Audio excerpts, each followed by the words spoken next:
So I'm here with Lance. We're going to show you a little bit about the WRG bedding product here. Lance serves on the board with me, and here we go. This is the bedding product.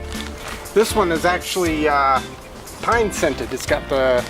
Oh, fancy. Yes. So you're going to have a great smelling garden. A great smelling garden. They say it also helps deter insects as well. Oh, okay. Yeah, that would make sense. Okay. So this bedding, go ahead and start cutting it, Lance. This bedding is actually, this is made from post-consumer cardboard. This is the grade A, it looks like. Yes, this is the grade A. So the grade A is all brown cardboard, and it's compressed into about a 40-pound bale, and works really well. And we also have the mix that has some paper in with it too available for a little bit cheaper price point. Yeah, so this is kind of the confetti grade, we call it, or yeah, something like that. That's what we'll call it. Right. But the grade A gives you a little bit better of a look in your garden. Looks more like wooden mulch. Yeah, and after I put some confetti in my front yard, and after a month in the sun, it all kind of blends into this kind of light tan gray color. So looks great. Nobody drives by my house and says, "What's cardboard doing in your yard?" They all think that it's wood chips. Yep, nobody knows. Sun faded, nobody knows. So we'll dump some of this out here.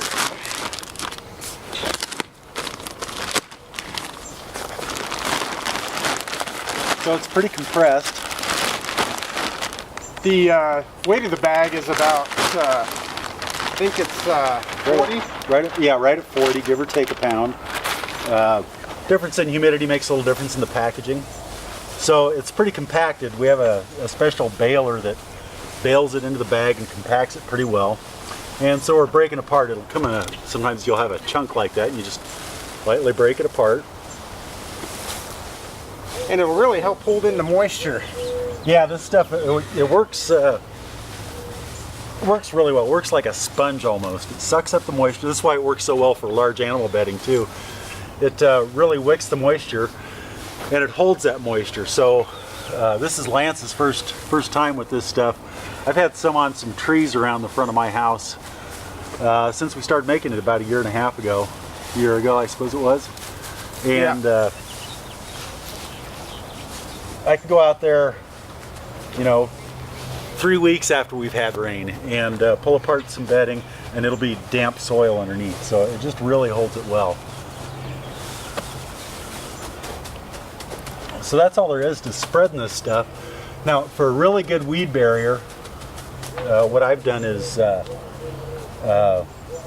it damp with a hose, and then I walk on it.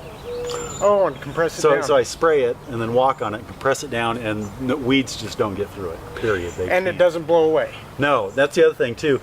Even in this state, it doesn't blow away, and that's one of the reasons too that the animal folks like it, is it doesn't blow away in the wind. And unlike just the pure shredded paper, sometimes will blow away in a wind. The other thing for animal bedding is that the urine doesn't sit there at the bottom of the stall. It actually, this is really a pretty absorbent stuff. So it soaks up all that rain and then slowly releases it into the soil. And but that nice compaction that you can get by wetting it down and then walking on it really blocks the weeds incredibly, really well. Well, I think I'm looking forward to that. Yeah, yeah. Okay, one down. One down. Okay, so we'll get the second bag open here. We'll try not to kill your carrots. What do you got here, radishes? Yeah, we got radishes. Yeah. We about harvested all of them, the carrots and onions. So yeah, nice. I'm on my second or third crop of radishes, I think. Are you? Yeah, well, getting planted anyway. So this area here, I would probably pull it out in handfuls because you want to get between the rows and not cover your plants. Right.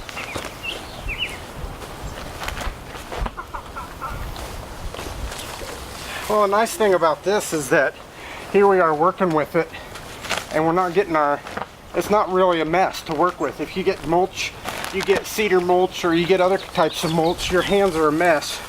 Yeah. Working with it. And the other thing too, you'll notice here, we're not getting a whole lot of dust.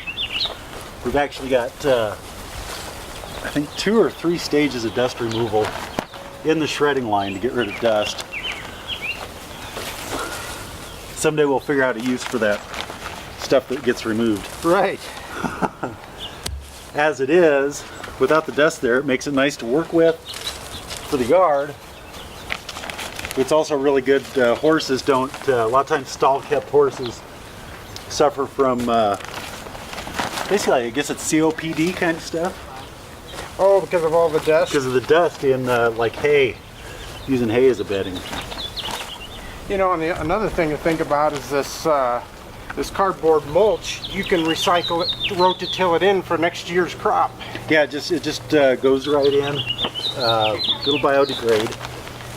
That top surface, I think when I first put mine around the tree, I think I was around 2.5, 3 inches deep.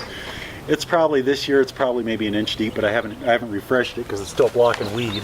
Right. But that bottom layer has degraded. This mix of paper and cardboard is really not any less of a mulch.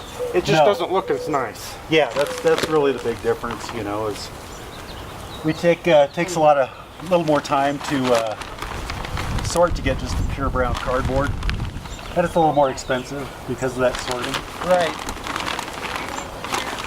The paper that's used in here is basically the non-gloss newsprint, and also a lot of this actually isn't paper. It's the white specks you see is actually the white printed cardboard boxes, so it's still a corrugated product.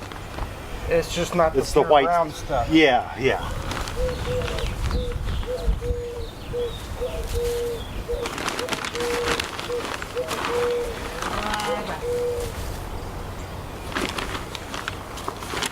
Okay, I'm kind of painting myself into a corner here. Oh my gosh.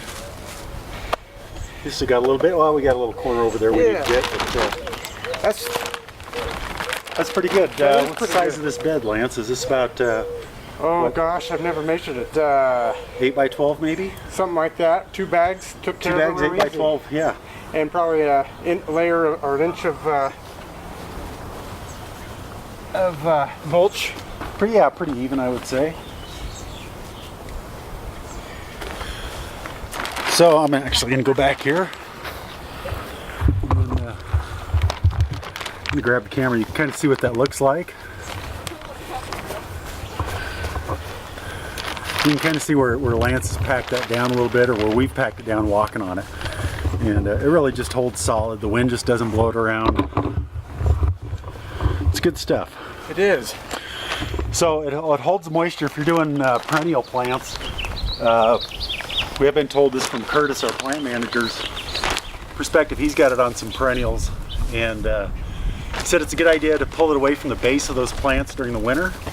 It does a really good job sucking up that moisture, but snow and stuff tends to melt away or dissipate from the sun or whatever before it has a chance to soak in. Oh yeah.